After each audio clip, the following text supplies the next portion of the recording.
Tubi, or as I like to call it, the dumping ground of film studios all over the world, is a free-to-register, free-to-use streaming services that has an insane catalog of just random garbage. Look at all of this shit to watch! You've got instant classics like Taint Light.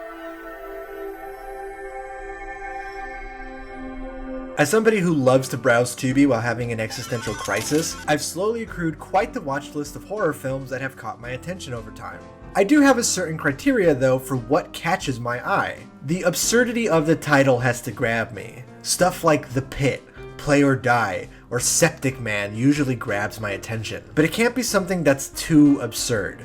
Stupid shit like bad CGI Gator or Helen Keller vs. Nightwolves, which yes, is a real movie, and no, I'm not going to cover it, are super telling to me because it shows that the film has literally nothing else to show for it other than its title. Also, the image that's used to advertise the film needs to grab my attention. This can be achieved in multiple ways. So the more insane a movie looks just by its cover image, the more likely I am to stop and take a look at it. The ridiculous monsters, bad Photoshop jobs, and spicy images are certainly eye-grabbers. This is a minor one, but if I see a celebrity on the cover that has no business being in a movie like this, it'll definitely stop me in my tracks and make me take a second look. The first and only film that I want to talk about today is actually a 5-story horror anthology called Horror House.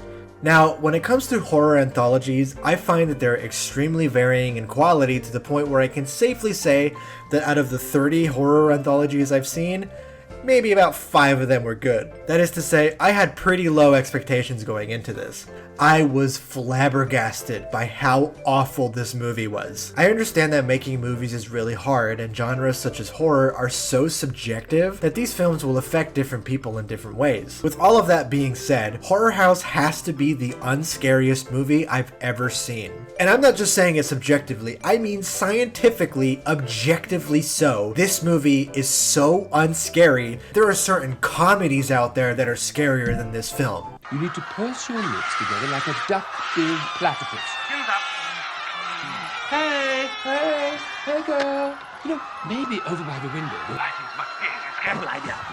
But I'm getting a little ahead of myself here. So why don't we go ahead and get started with the opening scene of this film. Lloyd Kaufman, aka the GOAT, starts off this movie by playing a real estate agent trying to sell a home that has a colorful history attached to it. Good afternoon. You know, you look like the perfect buyer for this house. And what a house it is. After Lloyd Kaufman flubs one of his very first lines, Now, Sarah Ford, for her pregnancy was smooth sailing until a decision she made long ago came back to haunt her. we're finally introduced into the first short of the film. The first story in Horror House revolves around a family consisting of a mom, a dad, and their 2 daughters. One of the girls, Leah, is a perfect daughter who's never even so much as taken a cookie out of the cookie jar without permission. Whereas the other girl, Abigail, is a little bastard who hates her mom and wants her dead because their parents are always arguing. Or at least that's what I could get the gist of because these performances and the dialogue they're saying is not helping me understand what's going on. Yeah, sounds like she just made Daddy leave. Which means I don't like Mommy very much. Daddy's just upset about something. After the mom gets into another argument with the dad, she goes to her room and takes a nap. The 2 girls decide to make their mom a drink to help cheer her up. Aw, that's really nice of them. Wait, are they storing peanut butter in the fridge? Nah, man, burn this fucking house down. As the girls are preparing a drink with an entire banana in it, Abigail decides that she's going to spice up the drink a little bit in order to get payback on her mom. Luckily for the mom, she is a massive klutz and she drops the poison smoothie the moment it's put on the nightstand. So Abigail decides to take matters into her own hands and tries to kill her mom in the shower with... I'm gonna just let this scene play out because frankly, I have no idea how to even set it up.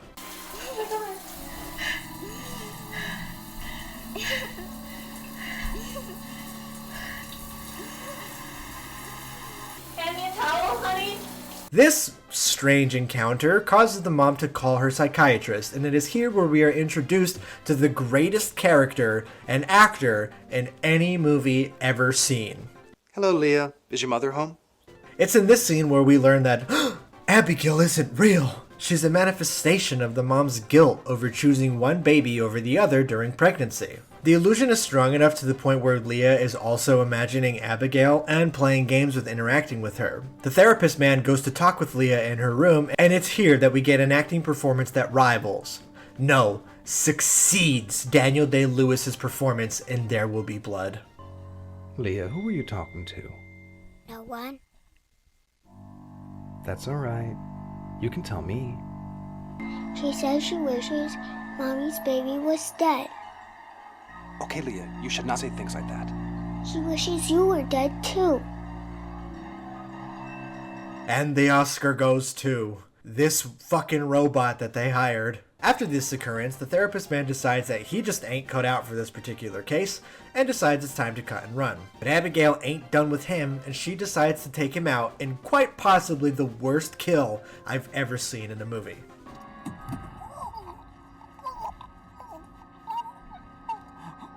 Just stick your hand under the seatbelt. You didn't even fucking try. It's like he wanted to die. He must have been like, oh, thank God I'm out of this shitty movie. What follows after this scene is very confusing. I promise that I didn't overly edit the footage in any way, and I'm just going to recount exactly what happens for the rest of this short. So the mom has a knife and is slowly walking through the house. It's as if she knows that the therapist was killed, and she's arming herself to defend herself against Abigail, I guess? Leah throws out one of those patented child horror movie one-liners, and suddenly Abigail is there, ready to hug her mom.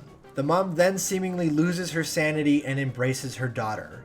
The argumentative husband from the beginning of the film returns home to see his wife baking a cake. She delightfully tells her husband that they're having a girl as the short film ends. Wow, that was certainly something. I mean, this concept can work if given a little more time to breathe. This was a fairly complex story squeezed into about 15 minutes. I think with double or triple the time, this definitely could have worked better. With all that being said, the concept of the film is not the only problem with it. The entirety of this short is poorly white balanced and lit. Almost every single shot is either way too bright or way too dark. The performances in this short aren't very good. I joked about the robot guy, but this might obviously be the case that these people aren't actors. They're just local people helping out the director, or they may be up and coming actors looking to get their start. I don't really know, and I don't really care. Also, I don't really want to knock a child actor's performance because honestly, the two girls in here are some of the stronger performances of this short. I can't imagine having to make a short film with this kind of story and being forced to condense it to 15 minutes. Think about all of the things that you need to establish in order to pull off a story like this. You have to establish that the mom feels immense guilt over the heartbreaking decision that she needs to make regarding her two children. You also need to establish that this has caused her relationship with her husband to fall apart because of a traumatic event. You need to believably set up that this guilt is also manifesting into an evil entity and it's slowly causing her to lose his mind. Also need to flesh this out too by having medical professionals try their best to help to the point where they've reached the end of their rope and can no longer assist them. All of this within 15 minutes. When it comes to making something this short, I feel like you need to come up with a simpler concept. The haunted swimming pool, a ghost from within the home, Kiss. K-I-S-S. Keep it simple, stupid.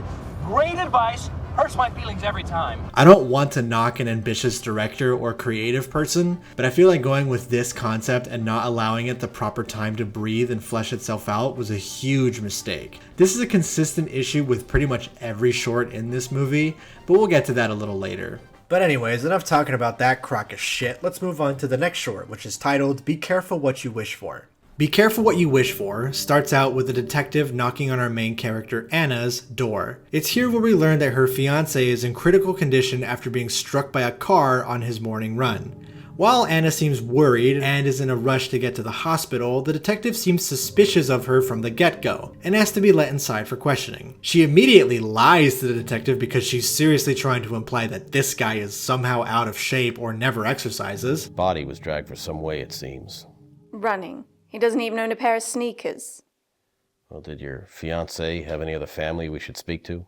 Never even worked out. Possibly being behind your husband's accidental moita? That's fine. Lying about that physique? You're going to jail, sweetheart. But that's besides the point. The questioning makes her start to get woozy and flashbacky, so we're brought back to a time where she walks in on her fiancé having an affair with another woman. On her way out, heartbroken and dejected, Anna stumbles upon a tarot card while she's walking out of the house. This mystically compels her to visit the psychic to which these cards belong. It's there where she gets a tarot reading and she's promised a nice promotion, good fortune, and most importantly, being rid of that deadbeat she's got. Anna gets this post let it go confidence and decides that she's not going to put up with this shithead any longer. This is when we cut back to the present and the detective is heading out. And this is when we get the reveal that Anna was actually behind her husband's accident, and her fortune might be souring sooner than she thinks. This short is alright. I mean, it's mostly boring, but nothing too offensive, I guess. My main issue with it is that it's just not scary. Like, there isn't any attempt throughout this entire short to scare you. No jump scares.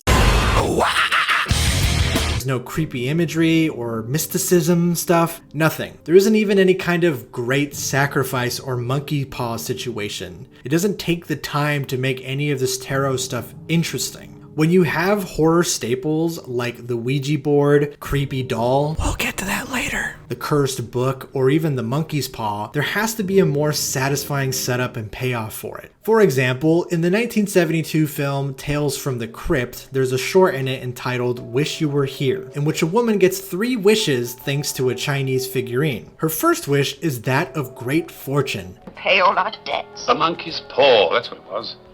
I wish. I read it when I was at school. I wish for lots and lots of money. Oh, no. Too late, I already have. The family's in a rough spot financially and they could really use the money to get by. However, because this is a cursed object, the fortune comes at a great cost. Her husband is killed in a car accident on his way home from work, and that money comes from his life insurance policy. Enid, this may not be the best moment to talk about this, but it may alleviate some of your other worries. You realize this accident makes you a rich woman.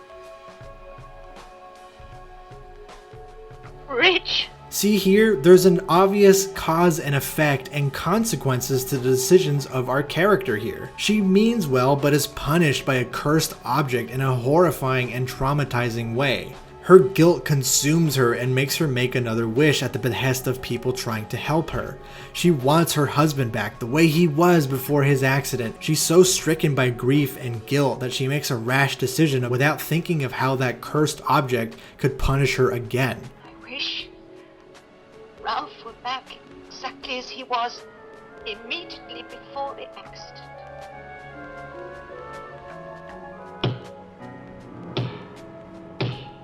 She even tries to outsmart the object by being very specific. But there's another twist of the knife when it's revealed that right before the car crash happened, her husband died of a heart attack, meaning that he is returned to her, but still in a coffin. She uses her last wish to bring him back to life and wants him to live forever, but once again gets more than she bargained for. His body has undergone the process needed for burial, meaning that he was embalmed and he is in constant agony because of the liquid. He doesn't have blood or organs anymore and he is just in agony because of this. I wished him alive again forever. But don't you realize he's been embalmed? His veins are filled with embalming fluid burning into him. Oh, no. She's horrified at the torment that she's just put her husband through and tries to kill him to end the pain.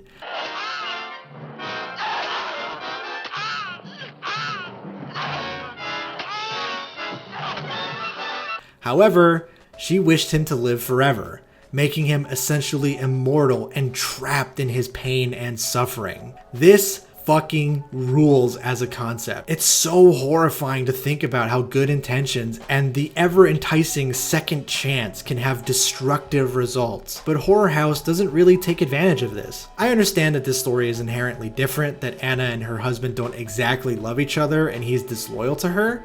She can want to be rid of him and the tarot cards can grant that, but she wouldn't have to do it herself. Maybe she loves her husband and desires a relationship built on trust and loyalty, so as a result the cards manifest this horrible disease that slowly eats away at him, ruining his libido and making sure that he never sleeps with anyone else again. Sure, she feels vindication for getting back at her two-timing fiancé, but maybe her and the audience will wonder if this guy really deserves a disease that horrible over just being broken up with and the wedding being called off. I don't know. Maybe this isn't that much better, but I personally find it a little more interesting than the tarot cards empowered somebody to try to kill their cheating partner in a way that'll definitely get them caught.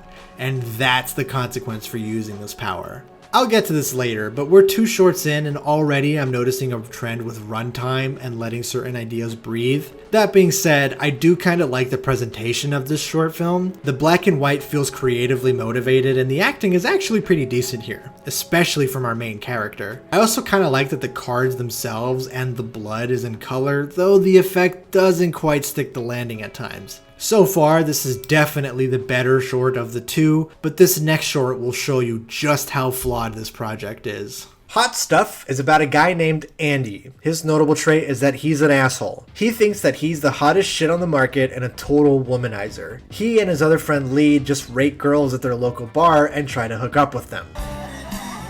Hey there. Can I buy you a drink? I already have a drink. You have the prettiest eyes. If you don't mind, I'm having a conversation with my friends, and I'd like to finish it. Bye-bye. You're lost, sweetheart. You're lost. Bye-bye. Hey, you know what? Fuck you! And you got wine on your dress! He sleeps with the best girl that he could find that night, and it turns out to be a grave mistake. After he insults her birthmark in a really brutal way. Hey. Hey! You never said you had some nasty disease on your back. That rash thing? The hideous red blob? It's disgusting. You really are a jerk. Yeah? And you have that. After being epically owned and rejected, the woman decides to leave a parting gift and places a hex on the house, which you can actually see in future segments of the film. I just thought that was cool. This hex is what causes Andy to start heating up. For some reason, Andy assumes that he has some kind of fever because he is steaming hot. Not figuratively, of course, but literally his body temperature is rapidly rising. Look, I know that it's a hard-headed, stubborn guy thing to just assume that you're fine and refuse to get help, assuming that whatever you've got will just pass. But I think the hard line to realizing that something is seriously wrong is when your hand is melting through a fucking plastic cup. At no point does our main character try to reach out to anybody that could help or do anything to better his predicament. He just tries the same unsuccessful solution over and over and over again, to the point where the short just kind of diddle-daddles around until his condition worsened. Near the end of the short, he makes a call to Lee, letting him know that he's feeling better and he's ready to hang out. The short ends with Lee finding Andy burning in his backyard after somehow overacting turning his body around. I mean, what is there to even say about this? It's the most predictable premise imaginable.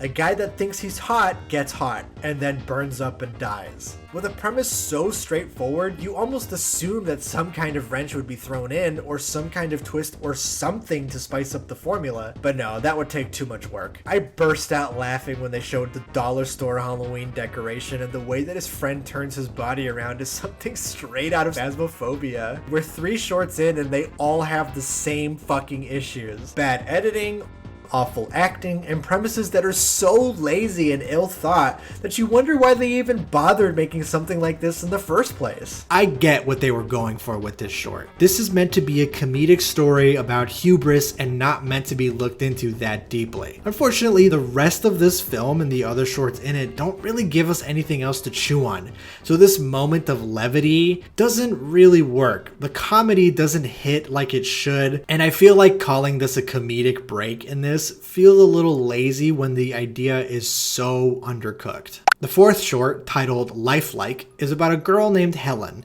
and her mother who reside within the horror house. Helen's mom is neglectful and also the town mattress, so Helen doesn't really have a good parental figure in her life. One of her mother's visitors gives her a doll as a sort of, hey, sorry for porking your mom, consolidation gift for her 8th birthday. Helen loves the doll and gladly accepts this gift, beginning what would become a lifelong friendship and obsession with the doll. This is the most ambitious short film because it takes us through multiple stages of our main character's life as she slowly changes everything about herself to match her one and only friend. She uses her doll as a form of escape because her home life is odd and she can't really make friends at school because she's a weirdo that's completely obsessed with her doll. Annabelle told everybody it was crazy in the head. They all laughed at me at lunch. But it's okay. I know my real friend would never be mean to me. As time passes by, our main character's sanity continues to dwindle due to the neglect from her mother, as well as increasingly creepy encounters with her partners. Well, hello there, little thing. It's okay. I'm a friend of your mom's. Why don't you come over and shake my hand? What the fuck, man? Helen and her mom get into a pretty nasty argument that gets violent pretty quick. How dare you make me look like a bad mother! Helen's mother resents her and hits her with the classic abusive mom lines. I taught you right from wrong, and now I hear that you are attacking boys? Everyone at that school thinks that you are some kind of a psychopath who could go off at any minute. Which causes Helen to completely disconnect from reality and become more doll than human. At this point, the mom has lost her daughter, and this is where we're met with the creepiest encounter that happens near the end of the short. Do you like dolls? What kind of man do you think I am? Some kind of pansy? Come over here. I've got something for you to play with. It's not really certain what happens here. Either she's raped or she kills the guy, but we're not really shown what happens that night. The next morning, Helen's mom asks where that good-for-nothing scumbag went, and it's here where she's finally had enough of Helen and her silent treatment and decides to do something about it. Oh. Not this again. Didn't I tell you I had enough of this crazy business? Okay, fine. Fine. You want to be a doll? You stay a doll. The short ends with a yard sale where Helen is displayed for $8. I'm a broken record here, but this story could work. The creepy doll is a horror staple that's been around for decades at this point, and I'm baffled by how lackluster and uninspired this was. Absolutely nothing happens in this film. There are no memorable scares or set pieces or moments or fucking anything. Our main character is physically changing aspects of her appearance in order to look more like her favorite doll. You can do so much with this considering how the doll looks, and what do we get? Nothing. I would have at least applauded a cheap attempt at a gross out transformation scene or something. Maybe she's not showing any kind of emotion or pain as she's stitching and carving bits of herself to look more like her favorite doll. It's corny and it's in every horror movie, but it's better than fucking nothing at all. Now, let's talk about this doll itself. It's a relatively creepy looking doll. I mean, visually it gets the job done. However, there's not really any kind of explanation or reasoning as to why this doll has such a stranglehold on Helen. Obviously, there's the neglectful and awful aspects of her home life that draws Helen to this doll, but I felt like there needed to be a little bit more here. I'm not asking for a fully in-depth lore breakdown to explain what's going on, but I found myself constantly questioning the doll's importance or purpose in the story. Is the doll supernatural? Is there a spell that's being placed on it? Hell, even the simple explanation that this guy bought it for cheap from a weird antique dealer would have been enough for me. I understand wanting to avoid tropes. The temptation of leaving things ambiguous for the audience to make up their own minds is very strong. However, tropes work for a reason, and in order to break those things, you need an understanding of the kind of cheat codes they can be, especially when you're making a short film about a doll. The mom character is also extremely unlikable, and our main character never has a personality or likable traits to begin with, so there's nothing to root for here. There's no loss to mourn or thing to yearn for. You don't feel like you want this character to get better or you want them to figure their shit out, and the ending is tragic because they couldn't get it done in time. For example, in The Exorcist, look, I know I just compared one of the greatest horror movies of all time to whatever the fuck this is, but just hear me out. Part of what makes that movie so terrifying is the fact that you're rooting for Reagan's mom. She tries everything to make sure that her daughter gets better, but nothing is working. She doesn't know what's going on with her daughter, and nobody can help her. You see Reagan before she's possessed, and she's an innocent and sweet child with personality. I want to get a personality. Oh, Reagan, don't. Reagan, come back. Reagan's mom getting the exorcism is literally a last resort because she's so desperate and out of options. You know you're going to send me back to them?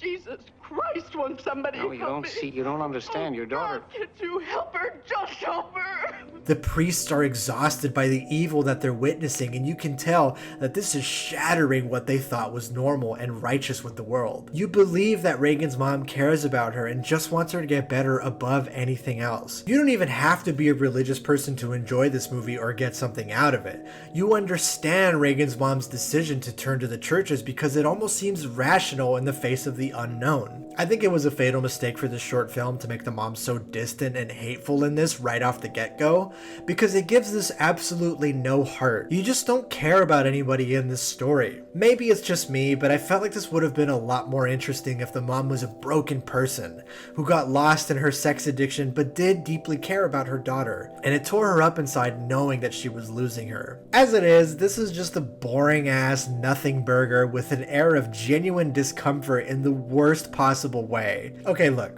I'm gonna stop the video for a second and just be real with you here.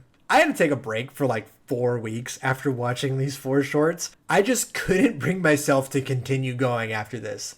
Every time I'd sit down to watch this film, I'd get a horrible, sick feeling in my stomach. I was honestly considering just making this video and gaslighting you guys into thinking there was only 4 shorts. I had to Clockwork Orange myself and force my eyes open to finish this piece of shit. The final short in this film is called The Leapling. This tells the story of a sister telling a brother the story of the Leapling, surprise surprise, a childhood tale meant to instill fear in kids to encourage them not to talk to strangers or walk into the woods alone. The story is about a strange humanoid creature in a cheap Halloween mask who hunts a family's firstborn son on the 29th of February. So he's called the Leapling because he hunts on a leap year. Hardy har. Before striking, the Leapling would torment the child and make him as scared as possible because it makes the kid's meat taste sweeter. The kid gets scared and believes that he's going to be the Leapling's next victim. He doesn't want to go to school the next day because he's too scared, but his mom manages to convince him. It's also here where we meet the second best character in this whole film. Did you hear that? Your sister totally just spoke to me. Score! I love how vague this exchange is. It's just being nice to you so we don't get in trouble for reading my grandpa's book. What book? You know, the one I'm not supposed to read until I'm like, what was it, a young man? Oh, that book. It's so clunky. Yeah, I was reading that book I wasn't supposed to be reading. Oh, which one? You know, the one I wasn't supposed to be reading? Anyways, he starts seeing signs of the Leapling everywhere and it begins to torment him. His sister and mom try to convince him that it's just a story, but nothing seems to be convincing him. The February 29th rolls around and surprise, surprise, the Leapling ends up eating him. The short ends with a really weird final shot and we're finally done with these travesties. While this short is basically the dollar store version of Stephen King's It, the Leapling is the best short in this whole movie. The reason why I say that is because it shows a pulse. It tries to build suspense. It tries to scare you. It tries to make sense and tell a cohesive story. But it's still an absolute pile of ass cheeks. While it's plagued by the same issues of the other shorts, I feel like this one has it the worst. It's like you had to sacrifice even more quality just to get a decent idea in this movie. There are hilarious editing mistakes like this weird fucking default text animation that they're going with that they just left in the film for some reason. And the Leapling itself is just a guy in a mask. The close-ups of him are hilariously bad and I don't know why they were so insistent on constantly showing him. Throughout the short, you see these sketches of the monster in sort of a storybook kind of way that don't look that bad. They do a passing job of conveying what the Leapling is without showing the monster. A more clever movie would use these sketches with a combination of dark and clever camera work in order to mask the fact that the Leapling is just a guy in a mask. While I did spend the majority of this segment just shitting on this short, it's one of the only shorts that properly fits this format of a horror anthology. It has a simple premise that's easy to build upon, it doesn't ask the viewer to give up too much of their brain power, and it does build up the threat to a payoff at the end. It doesn't do any of this well at all. As a matter of fact, it still fucking sucks. But this was the equivalent of being trapped in a white room for weeks with absolutely nothing to stimulate you, when all of a sudden an image of Mr. Beast's face slides across the room. It's not much, but after being deprived of all of your senses, it's kind of refreshing. The final Lloyd Kaufman segment shows him surprised that his stories of woe and terror weren't enough to deter us from buying the house. So after all this, you're still interested in buying this house? Can't say I didn't try to warn you. Step inside the house. We have a few forms we need you to sign. The movie ends as we're taken into the house to sign our papers as Uncle Lloyd assures us that everything will be just fine. This final segment here made me realize the issues I have with this anthology overall. I get that the main thing that ties all of these stories together is the house itself, but almost every single short takes place entirely within the house. If it was a giant impressive manor or mansion like Saltburn, where the house itself is almost a character, or an intimate character study drama like The Whale, where our main character cannot physically leave their home, then I'd get it more.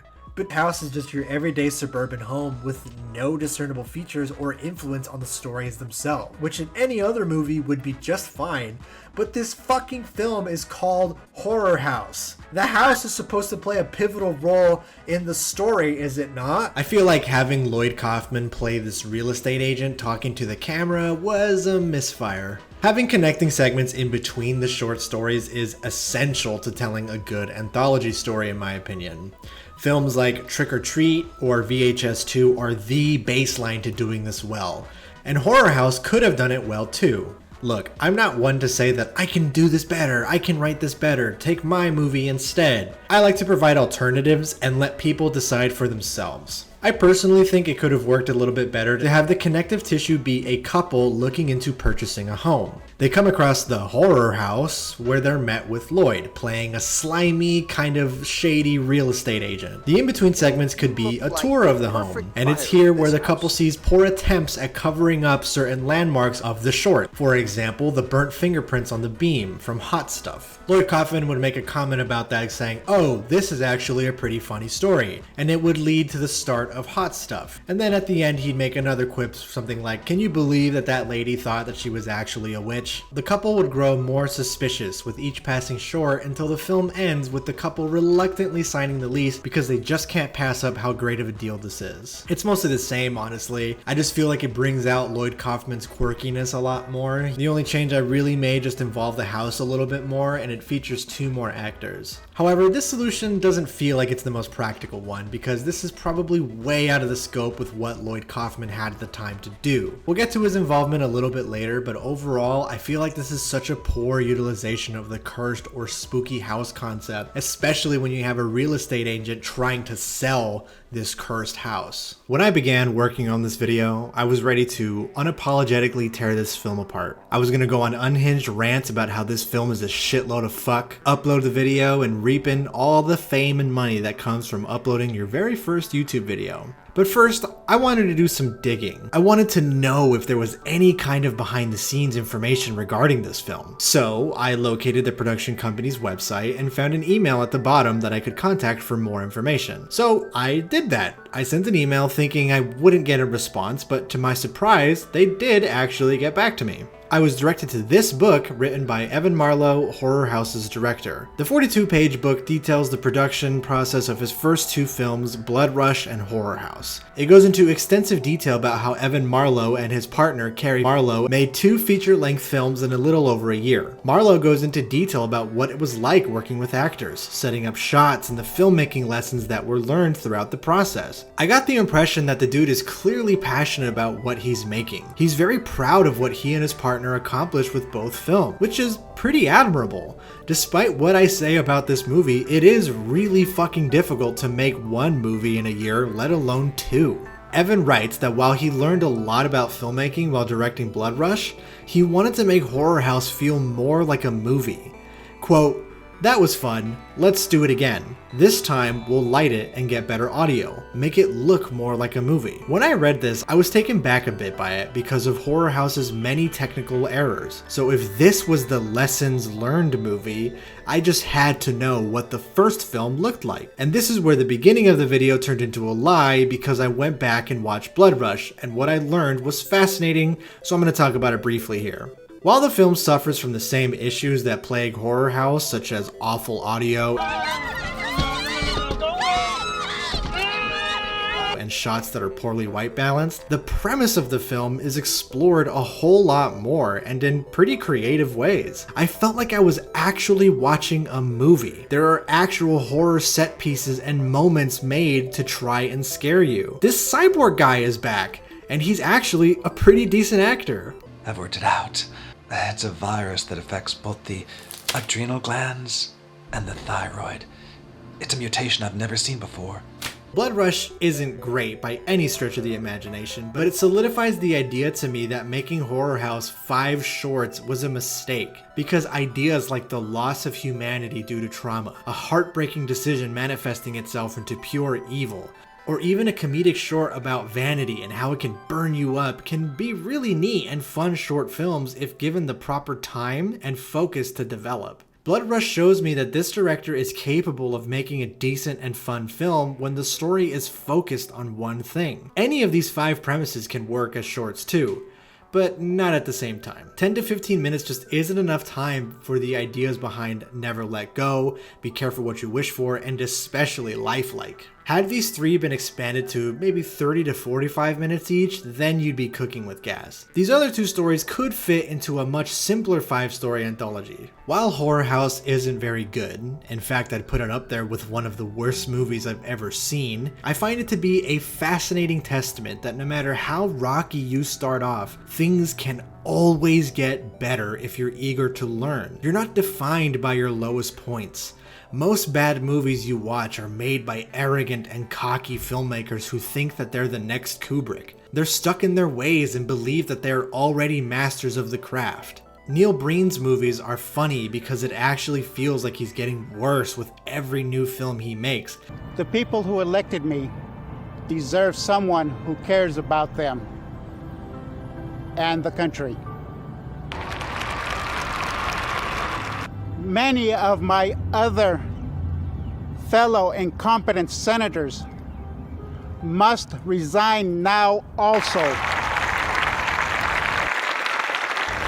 Because he doesn't want to learn anything. His movies consistently make the same mistakes. There's an audience for that, and don't get me wrong, I love shit like that. But it's kind of refreshing to see a film that feels more like a stepping stone to bigger and better things. Because there's a world of difference between Horror House and Evan Marlowe's newest film, Abruptio. Now that being said, I haven't actually seen Abruptio yet, I've just seen the trailer for it, but even then you can see the improvements in the filmmaking. And honestly, the premise of it does look pretty fascinating. I wouldn't really recommend watching Horror House, to be honest. It's barely passable as an entertainingly bad movie, but I would recommend getting some friends together and watching Blood Rush, because there are some good ass times to be had with that.